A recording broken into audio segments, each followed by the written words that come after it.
Hello, everyone. Welcome to the Youth Leadership for Africa meeting.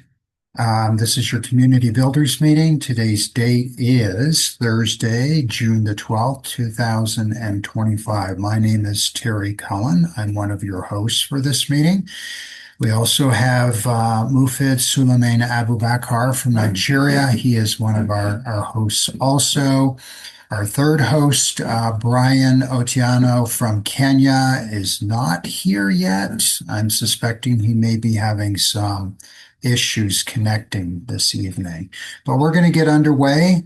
And I'm going to start by putting up the agenda, and then I'm going to turn over the floor to you, Mofit. So one moment while I get the agenda up there. And just so you know, you can always access the agendas online in your own group here, Youth Leadership for Africa at I Am For You World.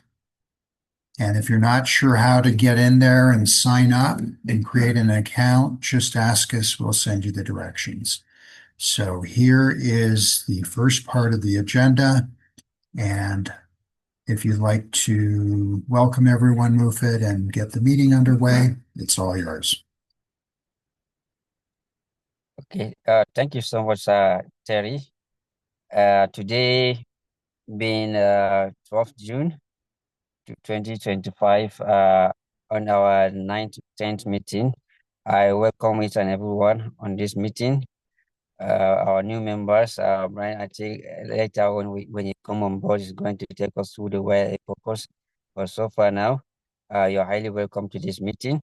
So this is the agenda. The agenda is we have let's put on the agenda and share with all of the participants before prior to this day of the meeting. But I would like to take us through the agenda so we know what we are going to be discussing today.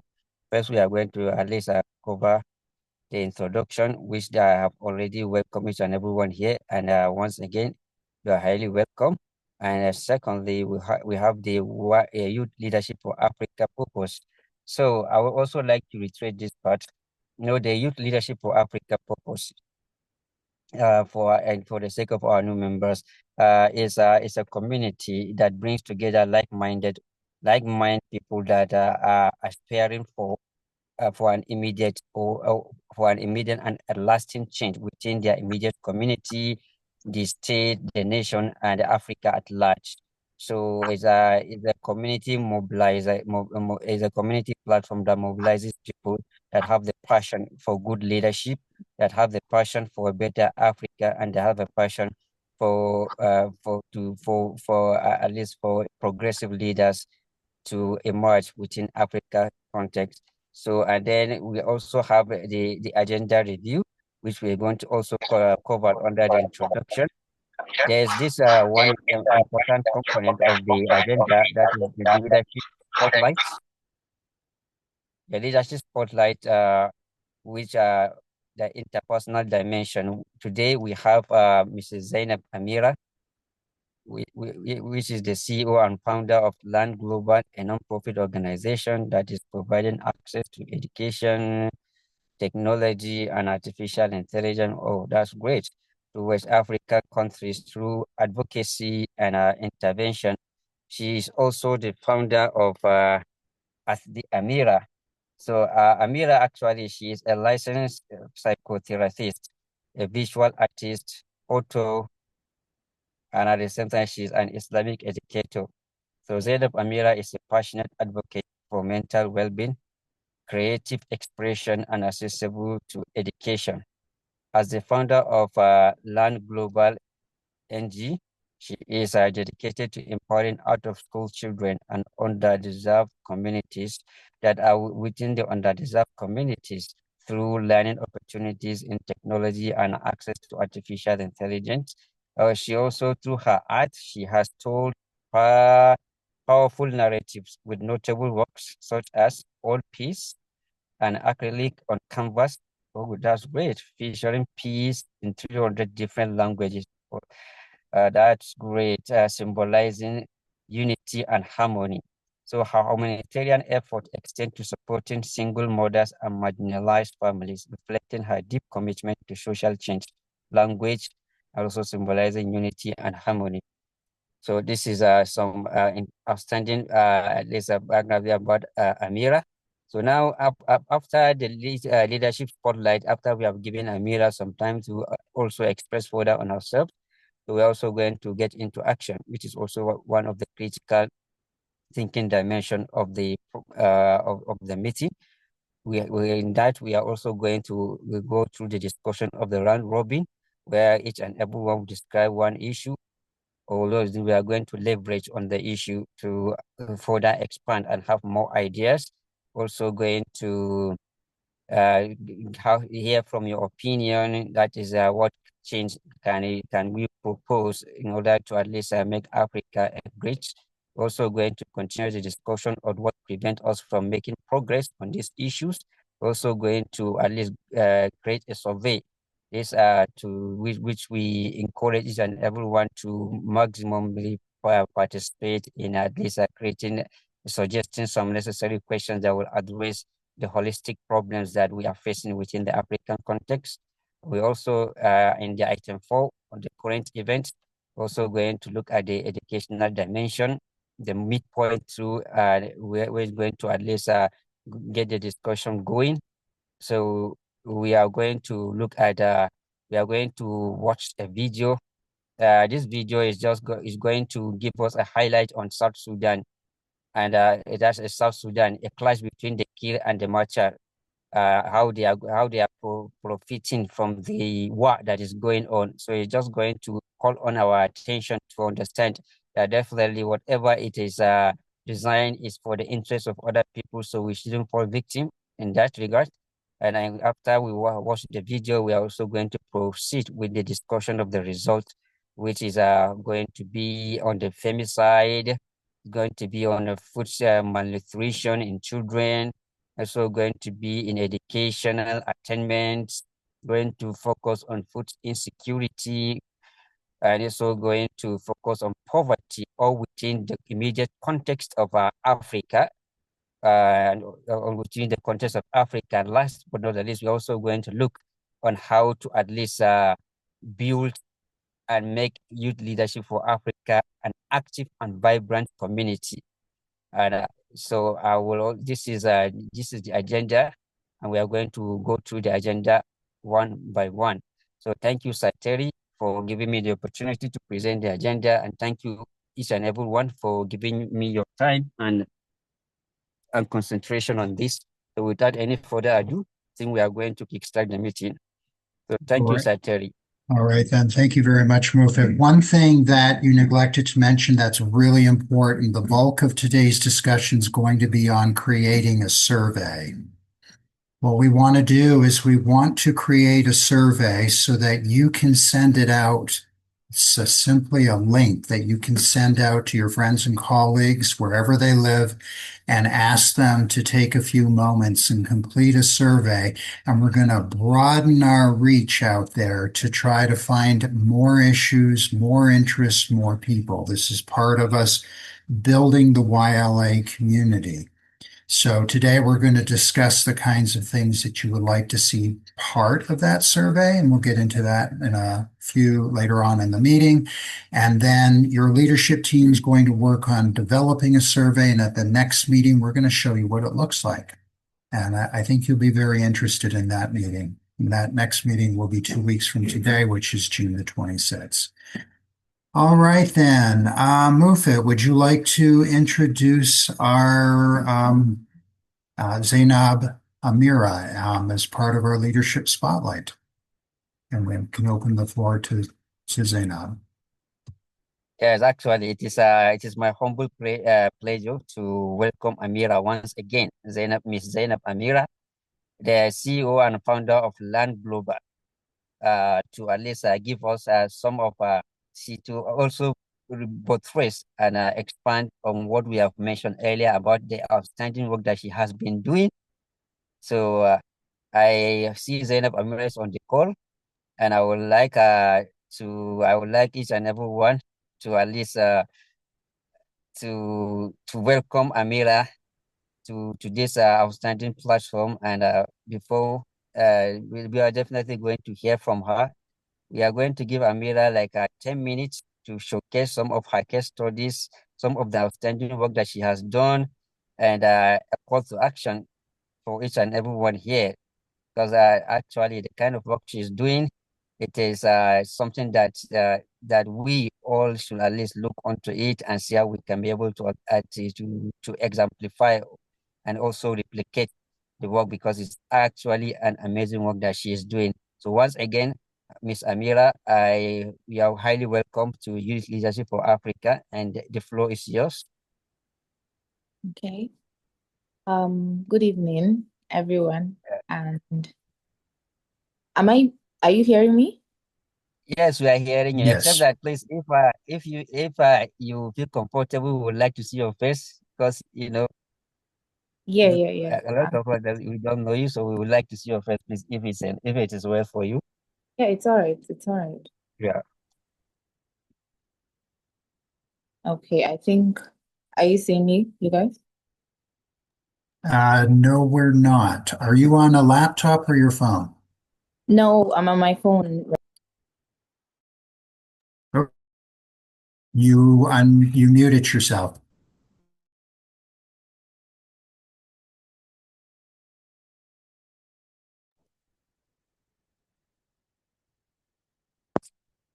The video has been stopped, so from my end, I can't on the video. Okay. That Yeah. that's fine. Sometimes because of bandwidth issues, it's not possible to show your video. But Okay. thank you for trying. It's all right. My name is Zainab Amira, and I'm a psychologist, a licensed psychotherapist. I am the founder of Learn Global Initiative, which I founded earlier in 2021. And the reason for founding that initiative was I saw a lot of out of school children in the northern part of the country, and I felt I had to do something about it.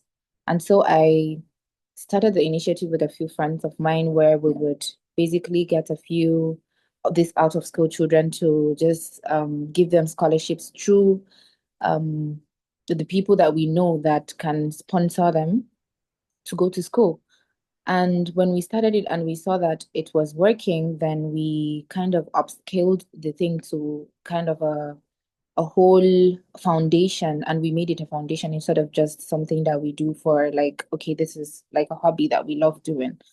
So I now founded the organization through that, and we have actually worked with the Nigerian government and making giving out scholarships to a lot of out of school children, and we have created a lot of initiatives through the foundation, which one of the biggest, should I say, achievements that I think I'm so proud of that we did was to actually give the northern part of Nigeria, we have a lack of technological, should I say, digital literacy.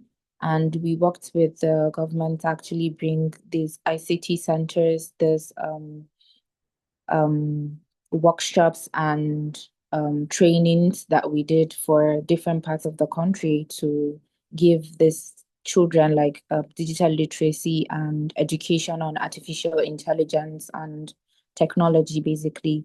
And this actually equipped them with the knowledge to personally have an edge, because the world now is all AI, is all technology, is all everybody is just going forward, and I didn't want us to get be left out of it. So I thought if you equip the minds of young people with these tools, it will help them really bring personal development and general development to the country and themselves. That was one of our works. The other one, which is the philanthropy part of it, is we go to marginalized groups. The first one that we did in 2023 was went to parts of Abuja. I think all the local governments in Abuja, we did an outreach, which was a medical outreach and um an educational outreach. So basically, we go to a particular area and we teach them how to like actively source education for themselves. At the same time, we take medical equipment to them to help them, like, because whenever you go to these places, they are always dealing with one disease or another, or even they need like a psychological, like counseling and all that. So we went with medical personnel that would, and then some pharmaceuticals, some medications that we give to them. And at the same time, we were encouraging them to seek education so that they would live a better life. And so far, so good. It's actually working, and I'm actually very proud of our work because it's been going well, and we really want to expand it, not just in parts of Nigeria where we did it. I want it to be an African thing, and maybe in the nearest future the whole world, because it's something that if you educate the young minds on technology, on like AI and all these things, it will really, really help us like move forward as a community. So another thing I do is art, and I'm a visual artist. I make artworks that speaks about my culture, that speaks about the place I'm from, that speaks about generally anything that I see that we're going through in the world, and I will just say it through my canvas, basically. I have made artworks like I think I he mentioned an artwork of mine, Mufid, I think. Was it Mufid that mentioned that did the introduction? I think he was. He mentioned an artwork of mine that I did. The name of the artwork is All Peace. And I wrote peace in 300 different languages. And right now it was a two-piece artwork. One of it, I sold it to the First Lady of Turkey when she visited Nigeria for Turkey.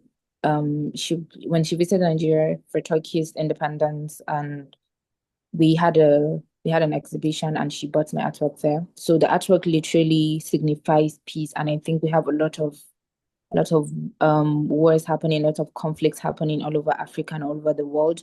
So using different languages to signify peace just made me like put out there that in everywhere we are, everywhere, anything we're doing, all we need is actually general peace.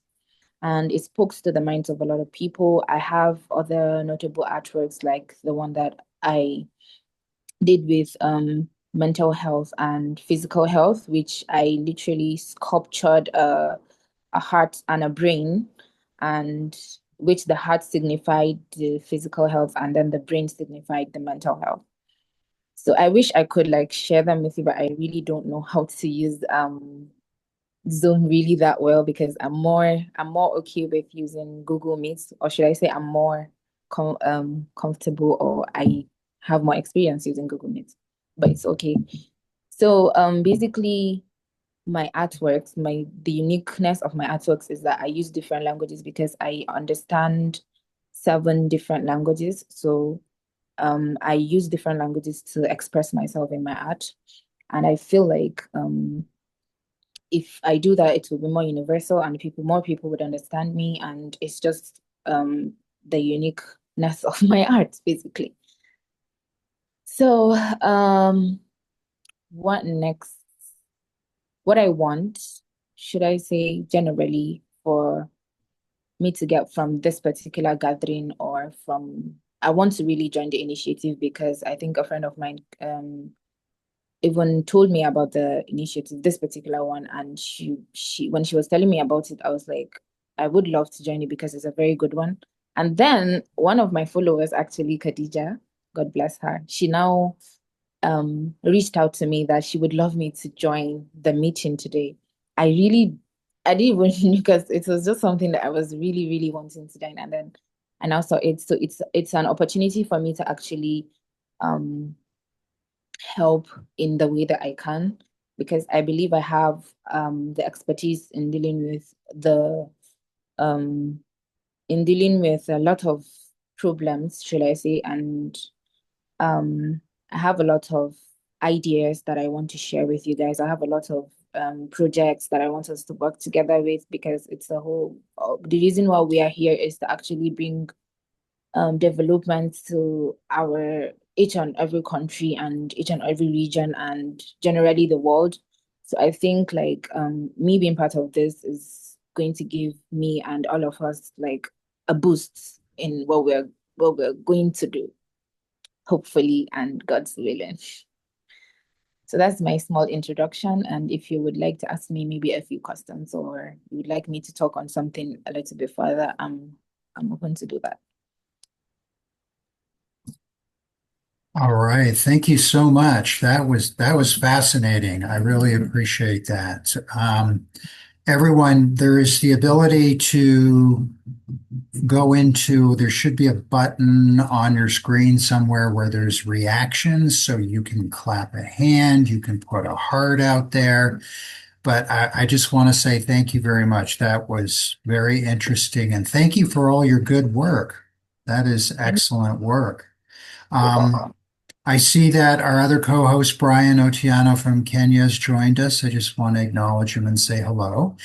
I do have a question. Okay. So, what partners are you working with? Since you are doing education and Yeah. you're doing a broad range from digital literacy to medical education to a number of other things in between. So Yeah. what partners, who's your partners that you're working with on a regular basis? Okay. So first of all, I have the Ministry of Education down here in Nigeria. And anytime I have a project that I know is not like a medium-sized project, it's kind of like something that would affect, like, let's say a state or two states or more than that. I work with the I work with the Federal Ministry of Education to do that. And it's so far so good. Like I have been having projects on with them. The other people that are my partners are whenever I have a particular project, I work with people that already are good with those projects. So it could be NGOs, it could be individuals, it could be groups. So it's not like I have a particular partner standard, like just one person or two people. I work with a range and variety of partners. Anybody that I know that would bring the tools that I need in order for me to achieve that particular project. I work with them in order to achieve them. So I work with NGOs here in Nigeria and outside Nigeria, like the Middle East, especially in Qatar. In Qatar, I have like two. There's the Qatar Charity Foundation. I work with them, and there's the Qatar um welfare. I think it's Welfare Foundation. I also work with them on two different projects. So those are the two that I've worked with in the Middle East. And then here in Africa, I think I've worked with the Nigerian NGOs that I know, because there was a person that is the special advisor to the Senate president on non-governmental organizations. So anything that I have, I actually go to him and tell him, and then he directs me to which NGO, because he has a lot of NGOs in Nigeria under him. So he would direct me to which NGO that he thinks that I would work with. If it's a partnership, I would do it. And if it's like they'll give me a grant to do it, I'll do it. So basically that's how I source my partners. Excellent, excellent. I am really impressed with all the different types of partnerships you've created over time. So you're connected to people in federal governments in Nigeria and it sounds like in Qatar. Yeah. That's excellent that that helps so much when you to open doors to help you connect to resources. So I'm very impressed with that. Thank you. How about does anyone else have a question for our guest here?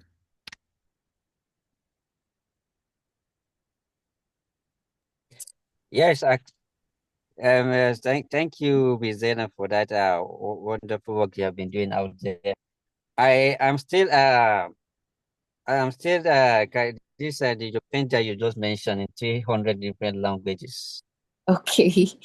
I'm still amazed. So I would like to understand how does that work, or how does that pen speak to itself? The painting is peace, like peace. You know what peace is, right? Yes. Okay. So, how the idea of it came about is, what's going on in the Middle East, what's going on in Sudan, what's going on in Congo, and there's a lot of conflicts. And I thought about it. I was like, how is the best way for me to give out a message of peace that's um if anybody sees it, they'll feel like, yeah, this is something that is needed. And then I thought about it, okay, I have the talent of knowing different languages and I have the talent of artwork. So why not combine it together and put out my message? And that was what brought me to actually make my research on different African languages and how they portray peace and how they say peace in their languages and different international languages, which I know and do not know. It was an intensive research that I did on them because 300 languages is not something that you come by like just like that. So I made the research and the I got the languages and then I incorporated it into my art. And yeah, basically that's how I did it. Oh, that's great. Sateri, I've shared the ads on the group, so I don't know whether you would like to check it. Okay, you It's have actually amazing.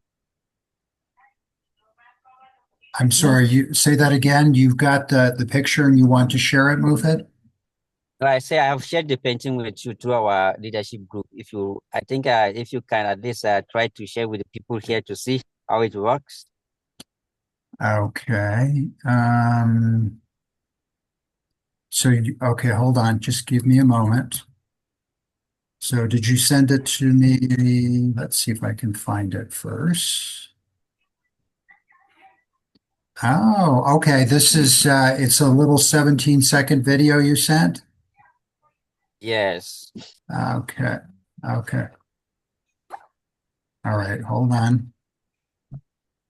Just give me a moment. Share.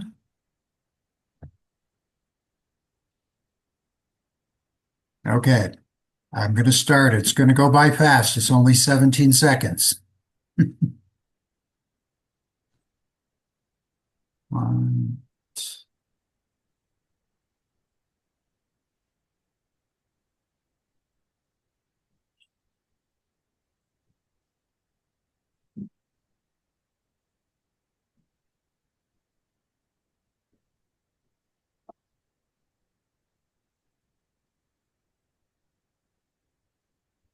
Were you able to see that? Yeah, I saw it. Okay. Okay. That's amazing. Yes. How did you, that's some very fine detail that you've got in Yeah, there. yeah. I was going to suggest, if you would like, perhaps Khadijah can show you how to get signed up to our YLA group on the web, Okay. and Yeah, then you can actually post some of your artwork there. it's all right. I would do that. Yeah. I would she would reach out to me after the call, then I would do that. Okay. All right. All right then. Does anyone else have any questions or comments? Well, Satiri, good. I have a comment.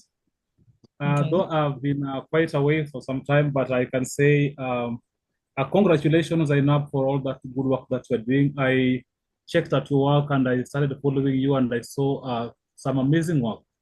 Thank you. This is Brian from Kenya. I again thank you so much for really spreading peace there. I saw that work and I really love it. I think we Thank can you. share and we share some in Kenya here because Yeah. we really need peace here. So you can be our ambassador here. Congratulations and thank you so much for sharing that. Thank you. Thank you so much, Brian. And if you have a website or a link to something where we could learn more, Yeah, I don't know if you have the ability to post it in the chat. yeah. The Zoom works very similar to Google Meet. There should be a chat button somewhere on there, and you can put that Okay, information in. yeah, I can see share, but they say only the host can share in this meeting. So Yeah, that is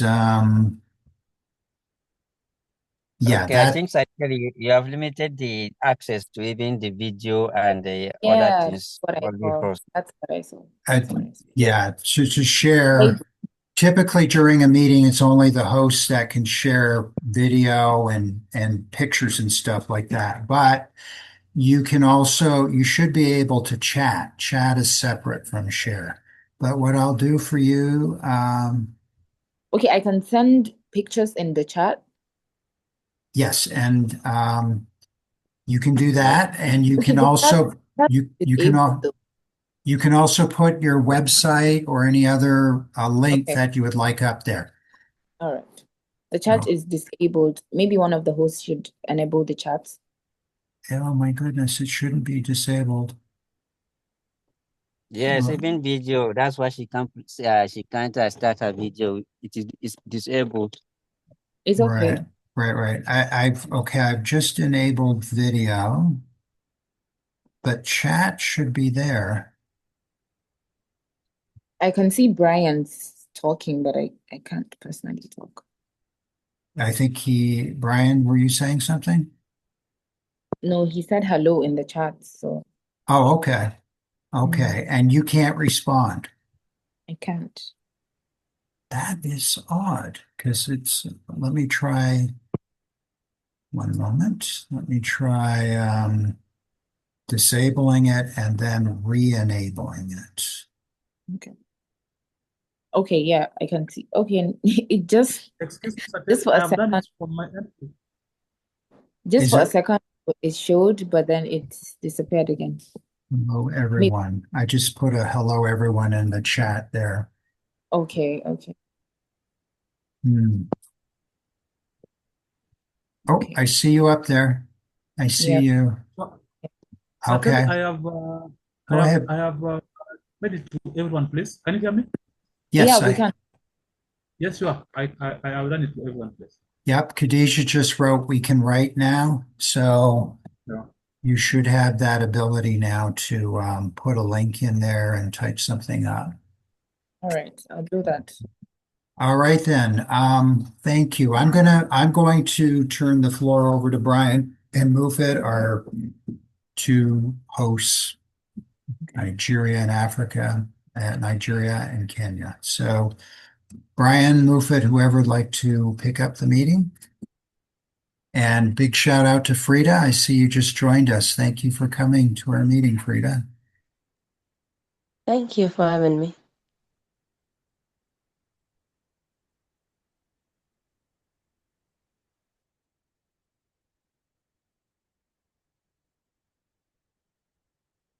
Let's say I see in the chat a big hello to Crispin from the Democratic Republic of the Congo. All right, Brian, shall we move ahead and start some work on the survey? Yeah, sure. We can move ahead, and I hope now we are done with our guest today. And we have said congratulations so much for our guest. You know That what? was really moving. One last thing, Brian, if I could, if everyone could just go down to the react button and give Ms. Zainab Amira the kind reaction to taking time out of coming out here today too. Thank you, guys. Thank you. We can do so much stuff with this. Yeah, we've got balloons, we've got hearts. Might as well have some fun with this, right? Yeah. Yeah. And this is a rocket ship. So Mhm. there you are. This is your organization taking off to the moon. Yeah, hopefully. Okay. Thank you once again. Back to you, Brian. Thank you so much, Satiri. And just on the same breath, I will request every person that now, as we continue moving, to those who will not have direct communication, we can drop, our question, our comments on chat, and now the chat is clear. So any question that you have, any comment that you have, you can drop it on the chat. I will see it, and Satiri will see it, and Mufid will see it. So I really want to remind us on something here that I love where we are moving to.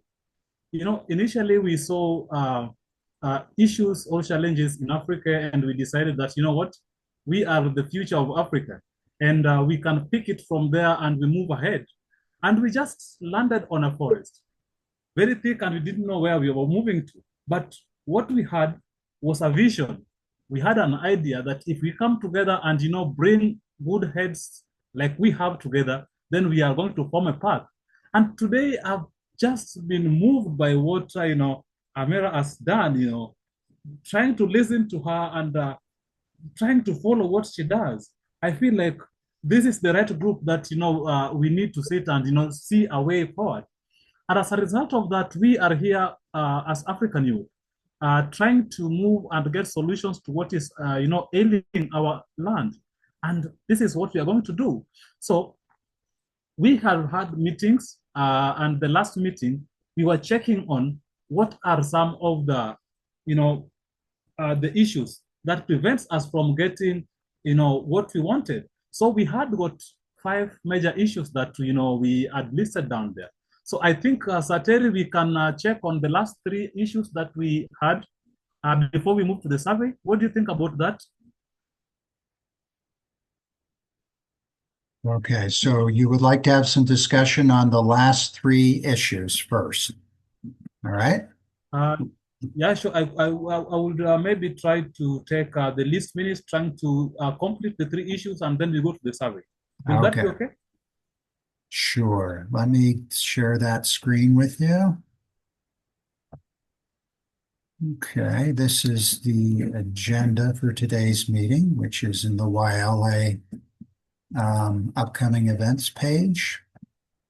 And our discussions, this organization is not even 3 months old, and we've got a lot of interesting discussion going on. We spent some time and had a wonderful not wonderful, but sad, but enlightening conversation on femicide, malnutrition in children, and we had 3 other big macro issues here that the group had identified: educational attainment, food insecurity, and poverty. So, yes, you want to go ahead, Brian. I've got them up here, Yes, and sir. I can put some notes down if anyone has any additional comments they would like to add.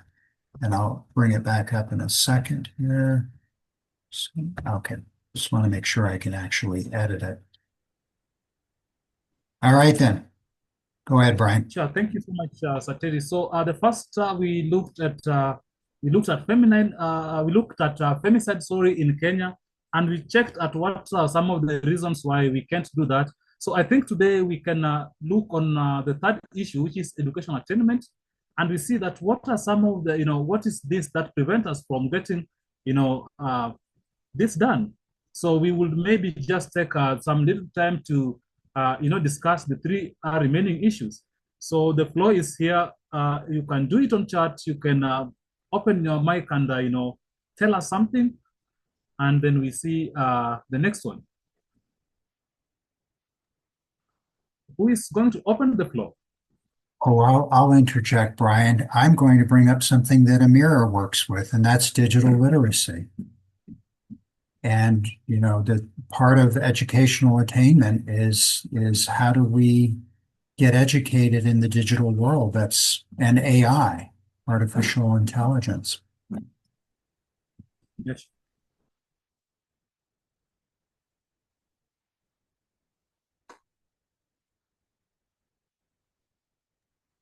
By the way, Brian, just to add on what Terry has said, Yes, sure. Today- Come over, please. I'm sorry, guys, today I'm in the dark and I'm very exhausted, but I just had to attend this meeting. So thank you guys for having me. What Terry has said about AI, I think yesterday I had the opportunity to be in a very scary meeting. So I don't know if I was scared because I'm not progressive or just because I like to, I was just being it was a flight reaction to what I was hearing in the meeting. There's a company in Kenya that is going to be creating you have an AI teacher teaching kids with prior knowledge of their strengths and weaknesses, and all you need to do is to type in the child's name, the interest, their background, and then the AI teacher will customize education for and around this kid's interests.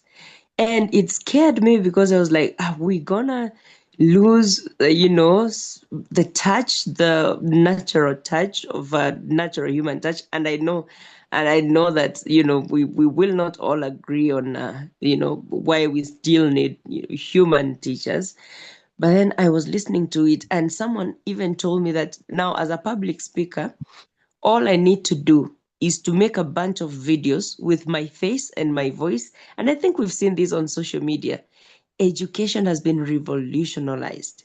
Like, people are using AI to keep up with today's fast changing educational dynamics. So, for example, the competence-based curriculum, and I'll just speak on Kenya because I don't know about other countries. In Kenya, we have the competence-based curriculum, and we need to train our kids to have digital literacy so that they can compete well in the next 10 years. In this world, it is going to be a whole other world. There is going to be a new level of intelligence, because back then we used to have people that were intelligent because they could sit exams and do eight subjects and score an A, which was exam based curriculum. So you do one exam and then you've passed and that's it. But now we have education whereby a child is able to focus on just their strengths and achieve the best possible level within those strengths. And I think if the African countries do not keep up with the pace, we are going to be stuck in the previous century as the world moves on. So yeah, that is my 2 cents on the subject. Thank you, guys. Sure. Thank you so much, Frida, for the great comments there. I really agree that, if you look at the dynamism of, what's happening in, if you look at digitalization per se, we really need to boost, and try to compete with the world. I was trying to check what China is doing, and man, they are much far ahead of what we do here. So we really need to revolutionize digitalization and, try to catch up with the rest of the world. Just 1 minute, we are also joined by a friend from South Africa. Is called Simpiwe, so he's listening, and we'll give him some time to comment when we'll be having something to comment. So thank you for that. Maybe if we could have maybe one person to comment on education attainment before we go to food security. Okay, I have something to say. Well, Zainab, come over. Okay. So when we're talking about digital literacy and education attainment generally, I feel like we are privileged to have education on different levels. We have had our primary, tertiary, and all this educational level. If we look at the majority of us in different African countries that we're from, if we look at the majority of the people are not people that are privileged enough to have all this level of education that we do have. And so we can't revolutionize something when even the people that the majority of people are not people that understand it to that level, right? So I feel like having, first of all, digital literacy is something that, like, okay, we talk about the problems and we talk about the solutions, but the steps towards the solutions, it's not really being talked about that much. For example, if you're talking about how to use AI, how to use like all this ChatGPT to create something that is amazing. Now, if you go to an average person in Africa, like maybe a child that is in secondary school and maybe doesn't have access much to the system or to the phone, if you tell him that, oh, there's ChatGPT, you can do this amazing thing with it, they will just look at you like, I'm not understanding, because they're not really exposed to that. So to begin with, like tackling the root problem of even digital literacy is like from what I do, we start with teaching them how to even on a computer, first of all, how to open files, how to, use, because now it's easier to, let's say, use computers and all that. So I feel like the steps are not really being talked about. Like the primary steps are not really being talked about, but we talk about the end products very well, but we don't talk about the basic ways for us to even start this to begin with.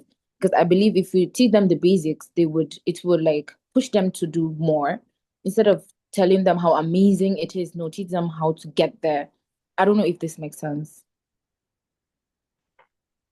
Yeah, sure. That makes that makes a Yes. great sense, and Yeah. yes, Frida, please. Oh, sorry, guys. I'm such a yapper. I really love what I love what she has said about pragmatic approach, a Yeah. practical approach to revolutionizing education by way of digital literacy. That is absolutely amazing. Brian, so that it's not lost to us, let me comment on something I've seen on these notes up here on the languages and the importance to teach kids in their local language. Now, it can be a Pan-African discussion. It can also be, an issue, a question of language and all that. But we know that language rewires your thinking. We know that language speaks to culture. So, for example, if we teach kids I usually give this example in every African country. I don't know about the other people, but in Kenya, in every county you go, they always say A is for apple, B is for boy, C is for cat. At least I am sure those first three alphabets, it's always apple, boy, and cat. But really, if you look at most Kenyan homes, they don't even know apples. We don't even grow them. It is not a major fruit in Kenya. It is a reserve for a certain level of people. But we have avocados, which also start with an A. But people don't say A for avocado. So to teach, and by the way, when we take our kids and then submerge them, it's actually called submersion in English. When you take a child from a local environment where they are accustomed to a certain language, and language influences their culture, their thinking, and their problem solving approaches. And so you take them and you put them straight into A for apple. Now they not only have to learn A, they also have to learn what apple is in the first place. And so it slows down their association. So they have to start from the known to the unknown. And I think that brings us back to the point of Zainab, that can we start talking about pragmatic ways to ease these people, these children in the education system, to ease them into this new thing that has been introduced in education, especially the AI. So submersion is a major reason why most kids are not getting in the groove with the introduction of new things in the education system. Thank you, guys. I think we may have lost Brian there, so I'll jump in for a moment here. Very, very good points. Very interesting. AI has the power to really equalize certain access to information and education around the world. It is amazing what you can do with AI, and I'm not sure if you all have had a chance to really explore it. But for example, you could use AI to develop customized, as you said, Frida, lesson plans for children in different parts of Africa, more based on their language, based on their culture. Just as an example myself, I asked AI to give me 100 different types of qualities and values that were important to people that were between the ages of 18 and 30 in the United States. And within seconds, it started turning out all of this information. And then, of course, you have to be careful with like anything, like any type of a computerized program, garbage in will get you garbage out. So you've got to put in the right questions. And then I would say, okay, can you tailor that down specifically to this? And it did. And then, of course, you have to validate and verify some of the information that's coming out of that. But it has enormous capabilities in the field of education, not just for educating children, but for actually teaching the teachers how to teach by giving them lesson plans. And if a child has a natural curiosity, if you show them how AI works, it's amazing what they'll start learning on their own. So I think critical to all of this, and I've mentioned it before, is the access to digital access. And before you even have skills, before basic lessons in digital literacy, you have to have access to the internet. If you do not have access to the internet, this whole world is closed off to you. So that is a choke point, I think, in a lot of parts of the world that prevent certain types of education initiatives from going forward. All right, then. Anyone else would like to share on that? Mufit, would you like to lead the discussion on food insecurity? Okay, so we have already reached food insecurity. Although I wanted to, part of the education that people have contributed, there is this one major thing that left us behind, especially in the African context. And except we address that kind of issue, it will be very difficult for us to progress and at least catch up with the current pace that the other part of the world at least reaching. The major thing is it's not about the children. So far, the children are quite brilliant and they are open and they are at least at this time of the world that they can easily adapt to any type of technology that is introduced to them. But the major thing is the people that are disciplining the children. Our teachers, our lecturers in the Africans, they don't at least get to understand that concept of learn, unlearn, and relearn. So whatever they learn, they don't unlearn that is so that they can be able to at least acclimatize themselves with the current things that are going globally in the world. So, and except we can be able to unlearn and then we relearn again and to at least catch up with the best, that is going to be very difficult for us. So I would also like to call it, especially people like Amira and even the Farida, that they at least they're doing the kind of yeah, at least doing this kind of advocation and awareness and even reaching out people directly. I think if they can be able to put this ahead of them, so it's not just to concentrate on the children only. I think even the teachers need this kind of orientation. The teachers need to bring on board also to have this kind of knowledge. Because quite sure anybody that interact with our teachers, even with the lecturers, know that they are actually behind in terms of technology. So this is just my contribution in this is my contribution regarding the educational sector and even the problems that we are facing in the education in Africa.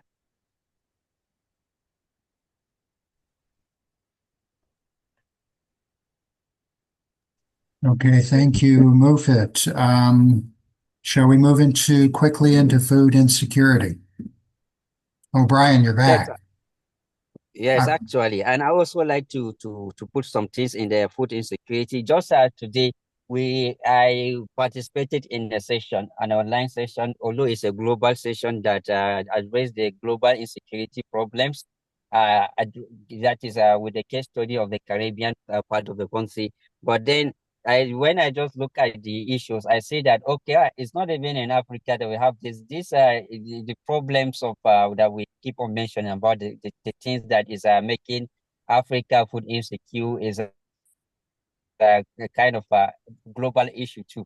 With yes, one thing that I got to understand that we are actually left behind that is also exacerbating these problems of food insecure in the African context is it has to do with also the it has to do with also the global market, the importation and the exportation of these things. So you see, we are producing, quite sure we are producing our local food in Africa. We are producing a lot. But to my own surprise, if you look at the statistics, you will see a lot of things, especially with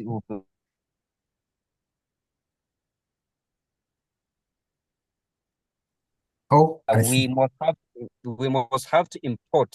We must have to import in order to balance the demand. So you see, it's just like kind of this thing. We have the resources, we have large vast of farms, and we are also producing, but definitely we have to import. If we are not importing, the prices of the domestic food is going to skyrocket to the extent that it's going to create so much problem that component of the food security that says that it has to be socially and economically access to each and everyone is going to be very difficult for people. So that reliance on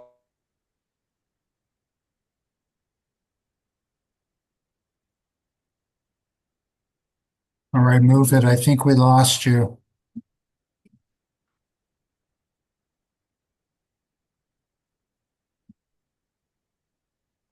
Move it. We lost your sound.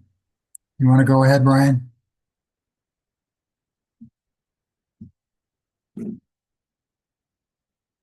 Are you there, Brian? Sure, looks like this network.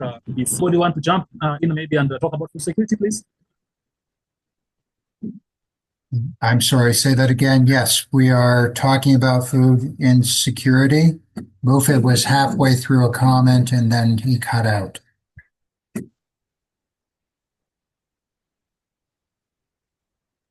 Yeah, yes, sure. So You're back, Mufid. Go ahead. yes, I guess I think it's a network issue. Okay. Yes, that I was saying about it, that is, definitely, despite the fact that we do produce a lot, but if at least we are actually heavily reliant on the importation of some of these staple crops that are one of them that contribute to the major diet of the food that we actually consume. So because to be frank, you see, most of the projects that have been passed through, if I look at the proposal, I will say that one of the case study that we actually leverage on is that the demand of the food, domestic food demand the domestic food production cannot suffice or cannot meet the demand of the population. So that is one of the key problem statement that I see in most of the research proposals that most of these NGOs are using, and they're actually winning that. And actually, it's true. Whilst whenever we have these problems of with neighboring countries and we cannot import food, then we see that problem, that part of economically and socially access to safe, sufficient, and nutritious food becomes very difficult for a lot of people. It affected a lot of people, and that is a lot of people within the African context. So the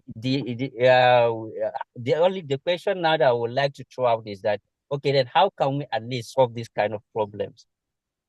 Because this is a very good question. How can we solve these problems? And based on the conversation that we had earlier, although that one is capturing the global perspective, they are saying that Africans they don't have a comprehensive de-risking model that will allow even the private investors to come and invest.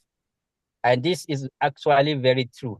The agricultural sector in the country, especially in Nigeria, is very novice, and the potential has not even been started to I think let's say even 100%, we are not looking at even to up to 30 to 40%. We are not exploring 30 to 40%. And the major thing is because of that risk. So except there is a comprehensive de-risking model that can actually put into place that will at least attract foreign and even local investors to push into the agricultural sector, yeah, we are going to be battling with this food insecurity of a thing. And the other second thing is access to finance. You up to now, the access to finance within the agricultural sector is also one a major bottleneck, because the policy is not favoring at all. I would like to bring this to our attention that for every person that wanted to at least access financial support from the commercial banks that we have in the country, the interest rate is close to 30%, which is actually not favoring market at all, not favoring any business. if you take a loan of 100 million and then in return you will pay 130 million, that actually not favoring market. And it definitely is going to exacerbate the prices, the hiking, the inflation, all of these things. So I can't see the reforms here. In my own look at that is in my own perspective, I can't see the reforms. So I also want to throw out this question: how can we actually put things into place? That is to have a comprehensive de-risking model, and how can we actually address that issue of importation of the foods, despite the fact that we have large natural endowment resources that we can be able to at least produce enough that it can satisfy even the local population, even for exportation, and all of these things are yet to be met. So except that we can be able to address these major challenges, the access to finance in a comprehensive way that is going to favor entrepreneurial people mindset to at least go into the agricultural sector. And then we have quite a comprehensive de-risking model that is going to attract the foreign and even local investors to invest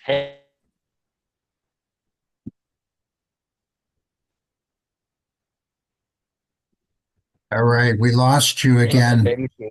Oh, there you Hello? are. Okay, go ahead. We Yeah. lost you for a moment.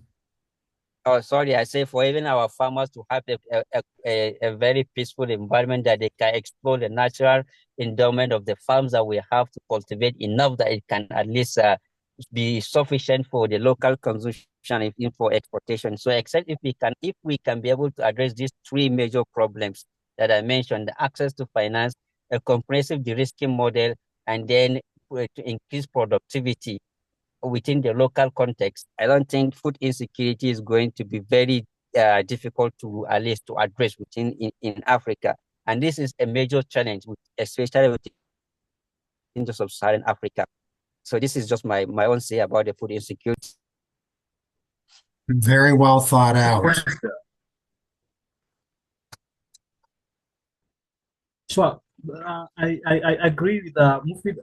Those are great points there. You have really elaborated the real issue that must be tackled right from the source to really see this as a non-issue in African setup. Maybe if you are closing for somebody on food security, maybe before we jump into poverty, kindly,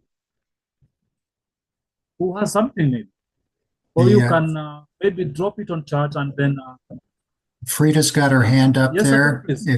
Frida's got her hand up. Go ahead, Frida. Yes, on food security, thank you. The presenter has really captured a lot of ground on food security. There's something he has talked about resources and empowering farmers. And I also want to suggest something.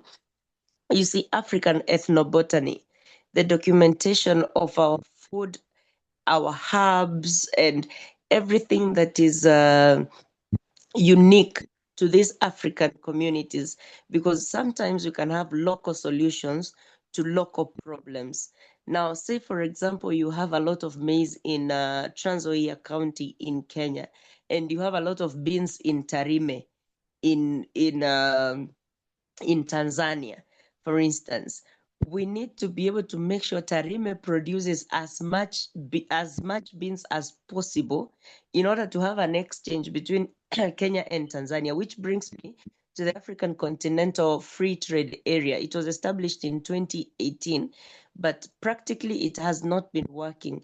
And the reason why it hasn't been working, it is because of governments, failing to agree in a long-term agreement. The African Continental Free Trade Area was meant to have an African market without borders, without tariffs. Now, I'm not suggesting Pan-Africanism on any other issue that Africans often do disagree on, but at least on food security, if we had policies that things like food commodities that are specifically food, we make them to be like tax-free, tariff-free, because again, we can't have a continent that is being given food and donations from other countries while we have the best climate, we have the best soils, and yet we get aid. There's a time I was watching a news item, and it was an NGO that had gone to Turkana in Kenya, and guess what they were doing to track malnutrition? They came with these wristbands, and all they come is they come and weigh the kids and give them these wristbands in order to track their nourishment or malnourishment. And you think of it, you're like, the amount it costs governments to make these bands to track malnourishment would be almost the same amount it takes for them to sponsor irrigation schemes, for them to sponsor fertilizer for the farmers, for them to sponsor workshops for farmers to be taught about the plants they are dealing with and how to increase produce. So it is really a multifaceted approach to solve problems in Africa, both in the individual countries and also in Africa as a region. But for today, my main point is that we need to empower the African Continental Free Trade Area, especially on food items, so that the import and export of food is not as expensive as it is, in order for us to, reduce the food insecurity in Africa. Thank you. Thank you so much, Frida, for great points. Before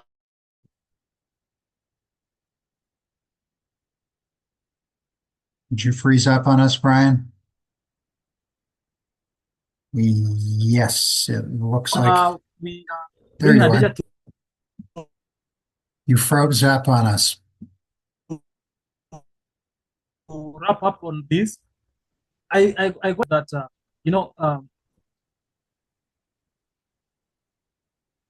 hey, can you hear me, please? Yeah, you're cutting in and out. Keep talking and let's see if you're coming through all right. Sure. I was saying that before a teacher comes and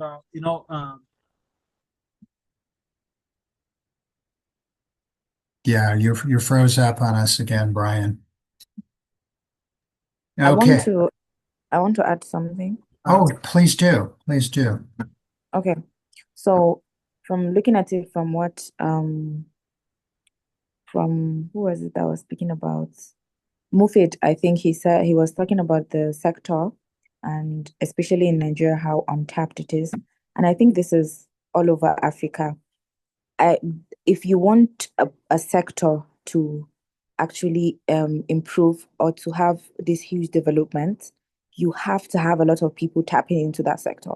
And let's be honest, many youths nowadays do not want to go into farming, they do not want to go into agriculture. They're more interested in other things that will bring them maybe quick money or maybe bring them something that they think they will be seen as I don't know, they'll be seen as the next big thing.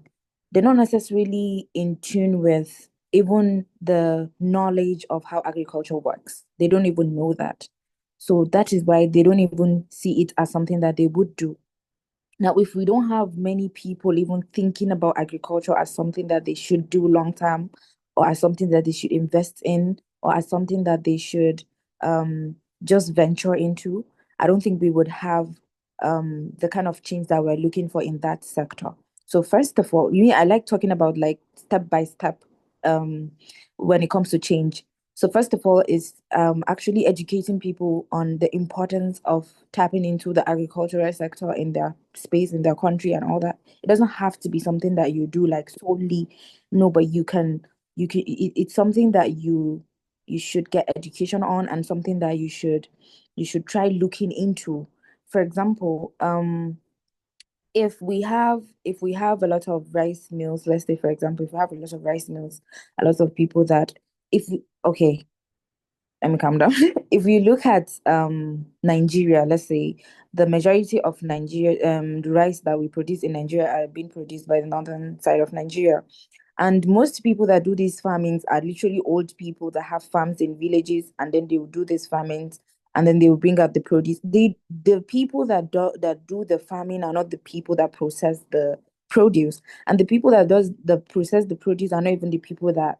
So it's like there's a breakage in the whole thing where everybody doesn't know completely the way to start from start to finish of things. They just want to do one thing and just drop it there because they don't want to have to do all the work.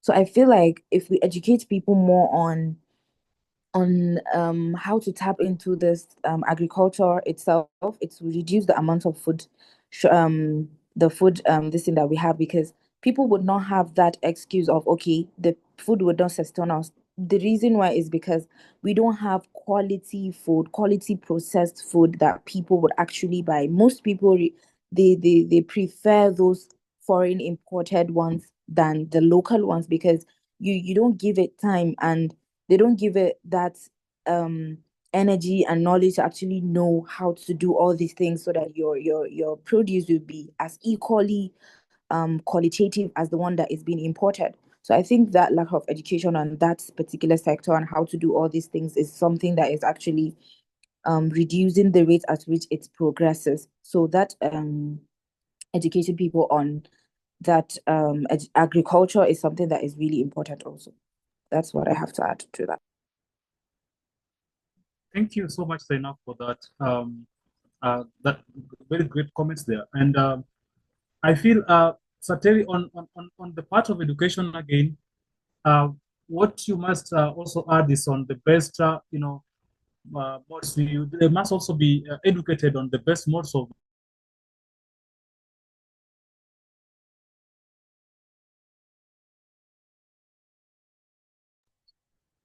You froze. There and you also go. look at, you find that what specifically what the crops that you are using are.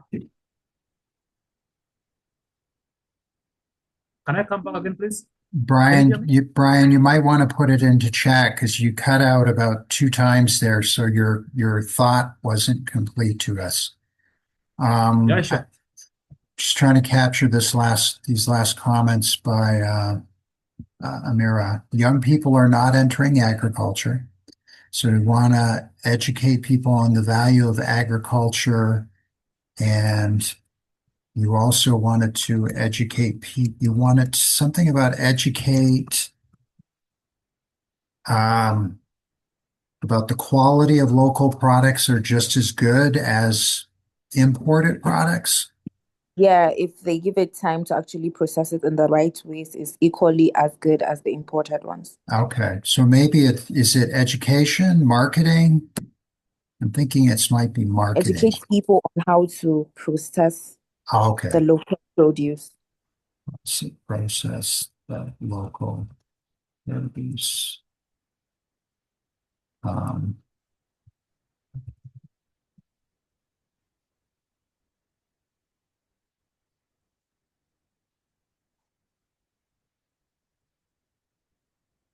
if I get any of this, if I misspeak when I'm typing some of this stuff out here, just let me know. It's easy enough to correct. All right. Okay, Brian, are you back with us?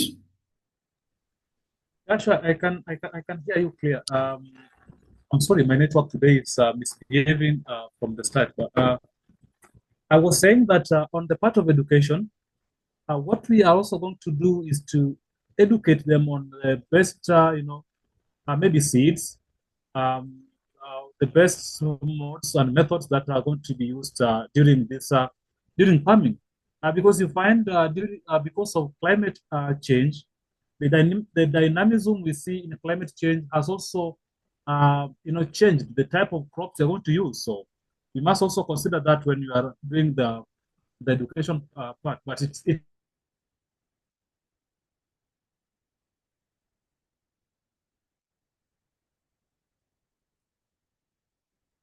still lies under.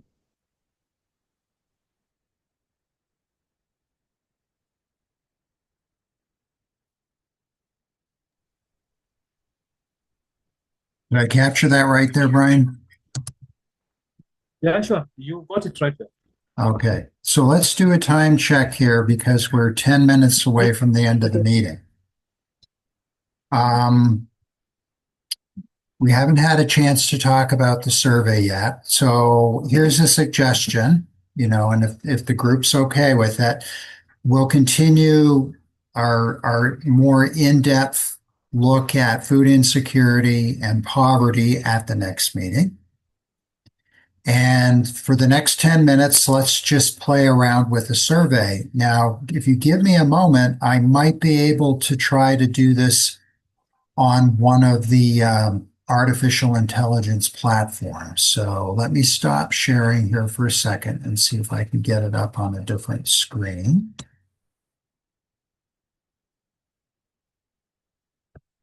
Just give me a moment.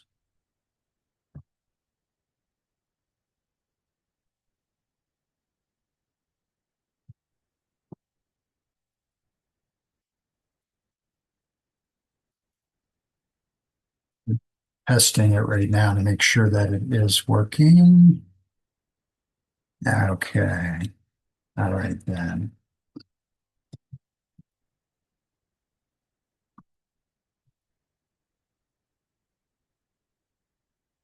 Now let me get this up in a separate tab. And we didn't get a chance to look at your video. Okay, Mr. Brian. All right, so bear with me a second. Now, I don't know if this will work, but we're going to try.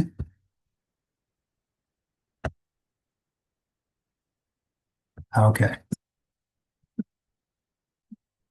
And everyone can see that screen. We are on Chat GPT. Yes, sir. It's visible. Okay, so let's say I want to create a survey of African youth between the ages of, say, 18 and 30 years of age, and ask them 25 questions about what their greatest concerns are for their future. Can you build that? And you know, what is so funny when I use artificial intelligence, I always try to mind my manners with it. Can you build that Yeah, for me? in case they take over the world, they'll be nice to you. Right, exactly. Can you build that? Can you build that for me, please? Yeah. Okay, let's see what it says. Oh, it's once, yeah, hold on. Stay logged out here. Okay, here we go. Voices of the Future, African Youth Outlook Survey. Age, gender, country, urban or rural, level of education, income. Okay. How concerned are you about finding a stable job in the future, affording quality education, access to health care, climate change, corruption in government? I know that was a big one, big topic of conversation here. Economic inequality, political instability, racial discrimination, gender inequality, access to housing, ability to start a business, mental health. This is right in your field, Amira. Crime and personal safety, migration, internet access, and digital inclusion. Hey, we just had our guest speaker talk about that. Family expectation, access to clean water. What is your greatest personal concern for your future? And which of these areas would you like to see the most change in the next 5 years? Choose three. What would you like your leaders in your country to know about your generation? I like that one. So what I'm going to do is I will copy this. Just the copy buttons at the top. And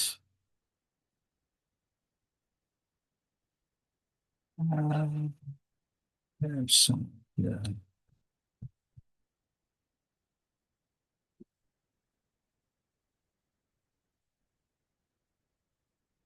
There's a copy button. I just don't know where it is.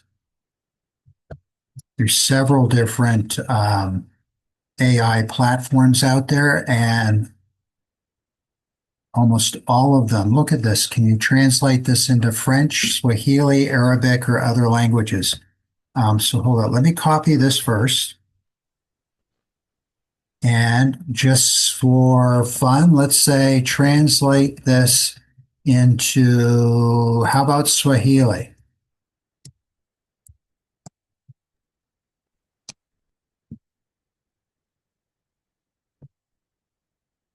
There you go. See, it's doing it in a matter of seconds.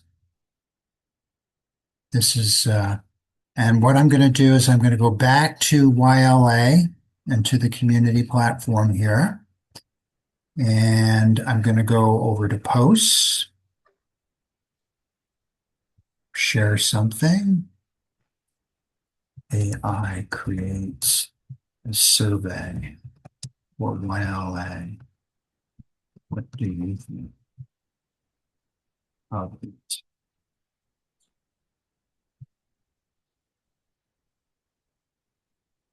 Topics. Builders. I'll put this under the wise and lead. There you go. So I'm not saying that this is the survey that you will administer, but what you've got here within a matter of seconds, well, not seconds, a couple of minutes, we've created a base that we can then use to work on, evolve, reword, adjust. So we're not starting from ground zero. We're actually starting at an elevated base. And this is what the power of AI has the ability to do for people around the world to help get them on an equal playing field with people in other countries. So take a look at that in the YLA community posts and give me your thoughts on that. Yeah, I'm not on the platform and I need to be on it. Okay. So how do I join? Okay, because I think Khadijah got bumped off there. So let me see. Let me get into.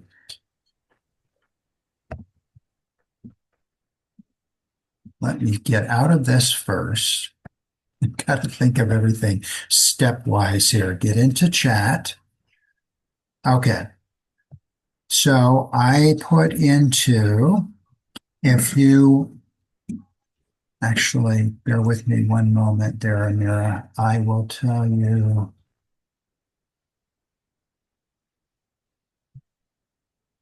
It's very simple. I just got to get you the right URL. You can use that one there and go to the top and join the group that way, or you can, I'll give you one that'll take you directly to it in just a moment.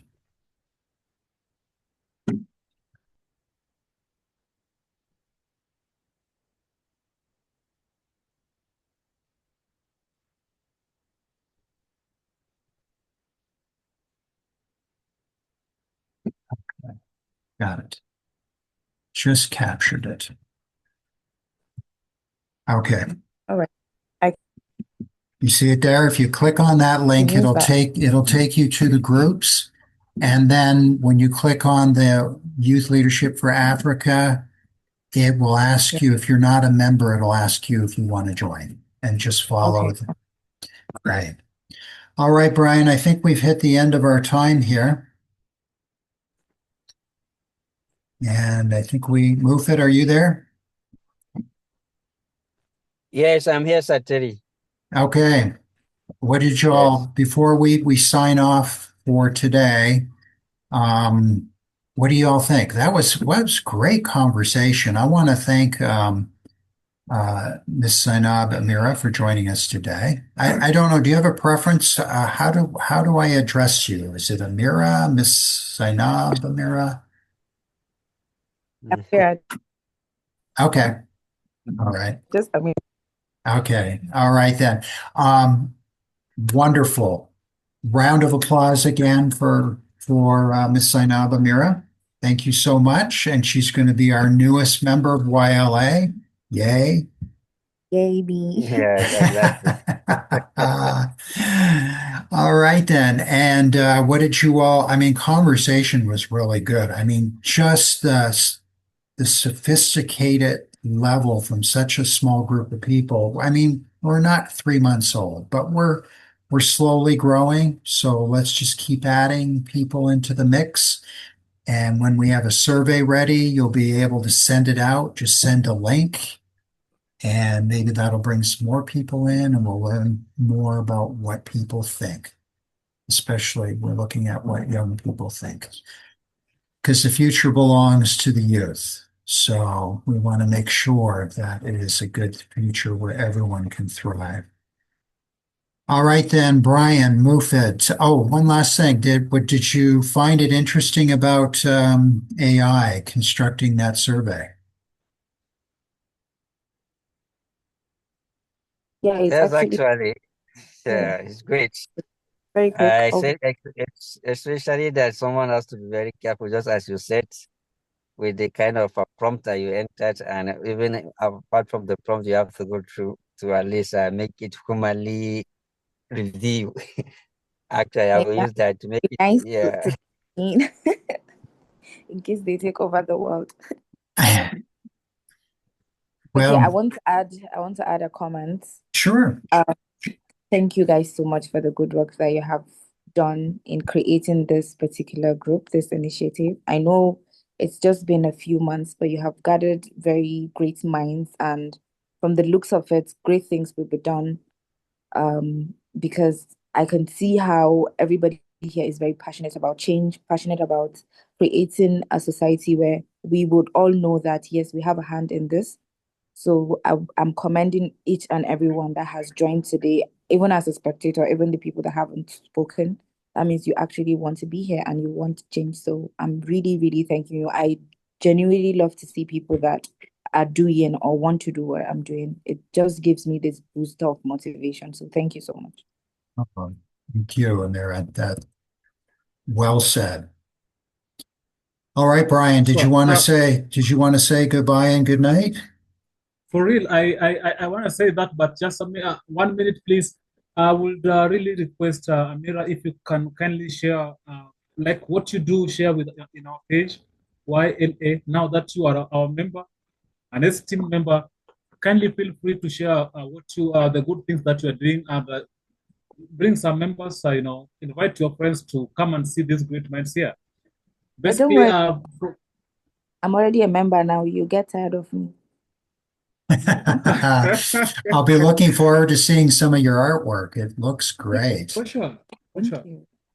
I would share Oh, them. great. So we are also glad from my side. I'm glad that you joined, and let's meet next time. So to all members who joined, we are so glad that you joined us. The network has been a challenge in Kenya, and that's why we have had so many members not joining. But now, next time, we are going to bring about what we are going to discuss early enough so that all of us see what we are going to discuss. So keep on visiting YLA pages. Keep on reading whatever we do there. Bring something so that we can have a discussion, and let's make this thing moving. Last time we said that we are not a small team. As long as we have the vision, as long as we have got the idea and the path, we are going to get where we need to get there. So thank you so much, all those who joined. So I'm so glad. And for now, let me wish you a good night where you are, and let's meet next time. All right, before we end the meeting, Mufit, you had your hand up. Did you have a few final words? Yes, actually, I would like to also thank Abiola for joining, and also like to acknowledge the presence of Saifullah Bilbis and Ubaidullah Jibril Falke. These are two of the greatest comrades. Although today is Democracy Day in Nigeria, I know they have been outside there during their camaraderie of a team. So I also like to also remind each and everyone that participated today that this meeting holds after every 2 weeks. So now we are going to, not this coming Thursday, but the upcoming Thursday, we are going to be holding this meeting just constant like that. So please, we should just put that in our calendar. And also like to call on Saifullah and Bilbis that all those I know the kind of work that you are doing outside there. Actually, you are always engaged in the community service. So with all the members surrounding you, with the good mind people that you are together with, I would also like to indulge with you that you should at least invite them to this platform so we can be able to share and rub mind together to see how we can be able to move Africa forward. And I will also call on the attention of Zainab Amira too, with the kind of network that you have close to you, that you should also, this, if you know some people that have this kind of mindset, also invite them onto the youth leadership for Africa to see how we can at least move forward. So thank you once again. Thank you, everyone. Thank you, Mofid. Khadija, quickly, you have a few words? Thank you, Mr. Terry. Thank you, Brian. Zainab Amira, thank you for honoring our invite. It's a very big pleasure to have you on board. Thank you very much. I was listening very keenly in the background, and I must say today's session is exceptionally very interesting and engaging. So this is just an appreciation from background. Thank you, and we'll see you next time. And Bye. thank you for inviting Amira to join us there, Khadija. Thank you. That was a great choice. All right, everybody, you have a wonderful night, and we'll see you again in 2 weeks. Bye for now. Okay, bye. Good night.